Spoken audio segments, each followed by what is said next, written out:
In today's video, I'll show you how to create a clean and modern opening where the video swipes onto the screen like an Instagram post. First, open your project in CapCut Mobile and make sure your video clip is placed at the beginning of the timeline so the swipe feels natural. Tap on the video clip to select it from the bottom toolbar. Tap on Animation to open the animation options. Next, switch to the In tab. This section controls how your video appears at the start.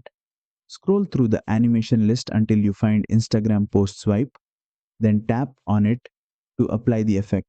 Once applied, the video slides in with a smooth swipe motion, mimicking a social media post reveal. In CapCut Mobile, this animation is applied directly to the video clip, not as a separate layer. Use the duration slider to control how fast the swipe happens. Shorter duration makes the reveal quick and snappy. Longer duration slows it down, creating a smoother scroll-like effect. Preview the animation and adjust the timing so the swipe matches your content style. And that's it. You've successfully added an Instagram-style swipe reveal animation in CapCut Mobile. If this tutorial helped you, don't forget to like, share, and subscribe for more CapCut Mobile animation tutorials.